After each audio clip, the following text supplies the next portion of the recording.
नमः संस्कृताय जयतु संस्कृतम।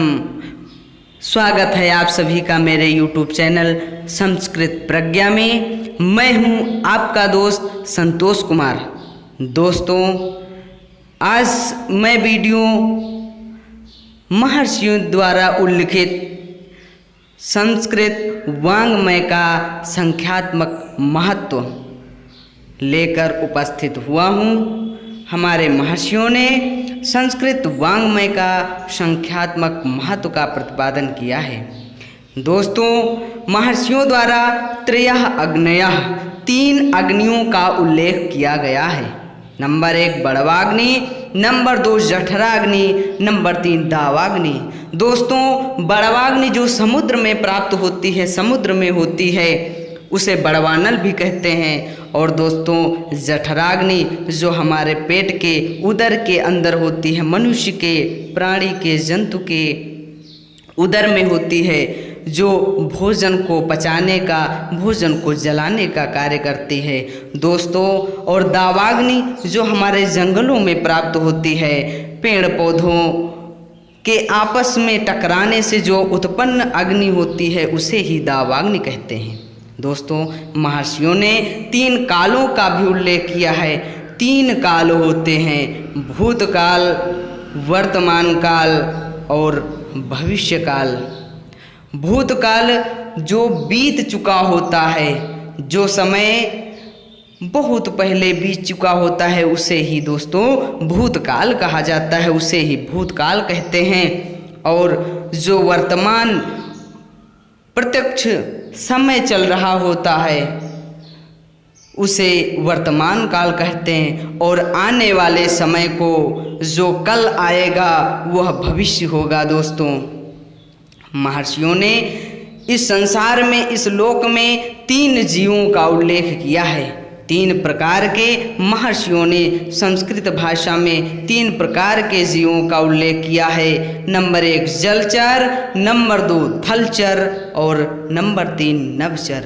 दोस्तों, जलचर वे जीव जंतु होते हैं जो जल में निवास करते हैं, जल में ही विचरण करते हैं। और थलचर जो स्थल पृथ्वी पर निवास करते हैं, पृथ्वी पर भ्रमण करते हैं, पृथ्वी पर ही रहते हैं। और नभचर जीव जंतु प्राणी वे होते हैं दोस्तों जो आकाश में उड़ते रहते हैं, आकाश में ही, वायुमंडल में ही रहते हैं। 3 प्रकार के जीव हमारे महर्षियों ने उल्लिखित किया है।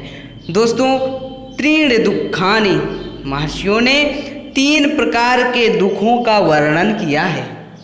संस्कृत वाङ्मय में 3 प्रकार के दुखों का वर्णन हमारे महर्षियों ने किया है। नंबर 1 आध्यात्मिक दुख, नंबर 2 आधि भौतिक दुखम, नंबर 3 आधि दैविक दुखम। आध्यात्मिक दुख वह दुख है जो ईश्वर द्वारा, आध्यात्म के द्वारा प्राप्त होता है। आदि भौतिक दुख जो सांसारिक मनुष्य प्राणियों के द्वारा उत्पन्न होता है। और आदि दैविक प्रकृति द्वारा उत्पन्न दुख होता है। महर्षियों ने 3 देव, त्रयः देवाः, 3 प्रकार के देवों का वर्णन अपने संस्कृत वाङ्मय में किया है। Number 1 Brahma, number 2 Vishnu, number 3 Mahesh. इन 3 देवों का उल्लेख संस्कृत वाङ्मय में हमारे महर्षियों ने किया है।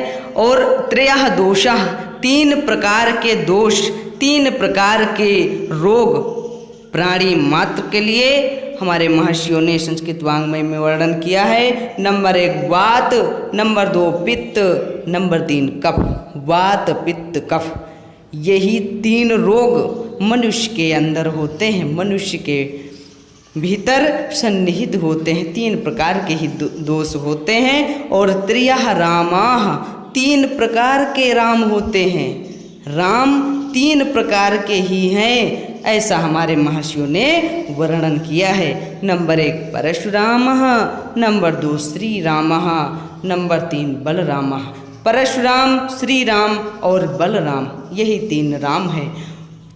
भुवन त्रयम, 3 भुवन, 3 लोकों का वर्णन हमारे महर्षियों ने किया है। नंबर 1 सुरभुवनम, नर भुवनम और नाग भुवनम। सुर भुवनम देवलोक को कहते हैं, जहाँ हमारे देवता लोग निवास करते हैं, और नर भुवनम पृथ्वी को कहते हैं, जिसमें प्राणी मात्र मनुष्य विचरण करते हैं, मनुष्य निवास करते हैं। और नागलोक दोस्तों पाताल लोक को कहते हैं, जिसमें नाग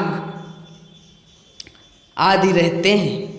तीन ऋणानि, 3 प्रकार के ऋणों का वर्णन, 3 ऋण होते हैं इस लौकिक संसार में, इस भौतिक संसार में 3 प्रकार के ऋण होते हैं दोस्तों। हमारे महर्षियों ने उल्लिखित किया है कि नंबर 1 पितृ ऋण, और नंबर 2 ऋषि ऋणम, नंबर 3 देव ऋणम। पितृ ऋण, ऋषि ऋण और देव ऋण।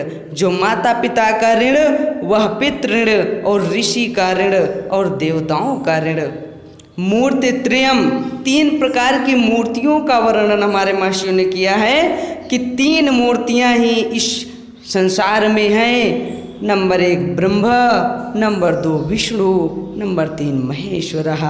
ब्रह्मा विष्णु महेश, इसके अलावा और दूसरी अन्य कोई और मूर्तियां नहीं हो सकती, हमारे महर्षियों ने उल्लिखित किया है। वर्ग त्रयम, 3 वर्ग, धर्म अर्थ काम।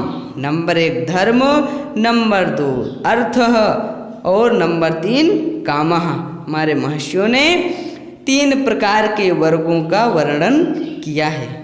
त्रिविधा पुरुषः, महर्षियों ने 3 प्रकार के पुरुषों का वर्णन संस्कृत वाङ्मय में किया है। महर्षियों ने 3 प्रकार के 3 कोटि के पुरुषों का वर्णन किया है। नंबर 1 उत्तमः, नंबर 2 मध्यमः, नंबर 3 अधमः। मनुष्य, जो मनुष्य सदैव अच्छे कार्य करता रहता है, कभी किसी प्राणी किसी जीव जंतु को नहीं सताता है, वह उत्तम व्यक्ति कहलाता है, वह उत्तम पुरुष की कोटि में आता है। हमारे महर्षियों ने ऐसे पुरुषों को उत्तम कहा है।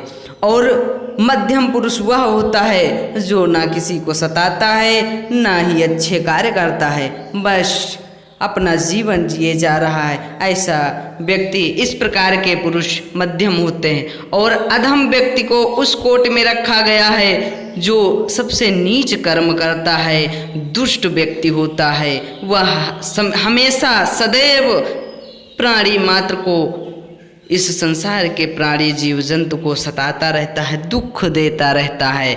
ऐसे पुरुषों को हमारे महर्षियों ने अधम पुरुष कहा है, नीच पुरुष कहा है। महर्षियों ने त्रयो गुणा, 3 गुण संस्कृत वाङ्मय बताए हैं। सत्वगुण, रजोगुण और तमोगुण। सत्वगुण, रजोगुण और तमोगुण, 3 प्रकार के गुण, सत्वगुण और रजगुण और तमोगुण, ये हमारे ऋग्वेद से वर्णित महर्षियों ने 3 प्रकार के गुण बताए हैं। त्रयोः धन गतया, धन की 3 गतियाँ बताई हैं। जो मनुष्य प्रतिदिन धन को अर्जित करने में लगा रहता है, उसी धन की 3 गतियाँ होती हैं। हमारे महर्षियों ने बताया है कि नंबर 1 दानम, नंबर 2 भोगः, नंबर 3 नाशः। दान करना और उपभोग करना और नाश। अगर मनुष्य अपने धन का दान नहीं करता और स्वयं उपभोग करता है, ऐसे धन की तीसरी गति नाश ही हो जाती है। उसे चोर या डाकू लूट कर ले जाते हैं, हमारे महर्षियों ने कहा है। इसलिए प्राणी मात्र को, इस संसार के प्राणी को अपने धन का, अर्जन किए धन का उपभोग करना चाहिए और दान भी करना चाहिए।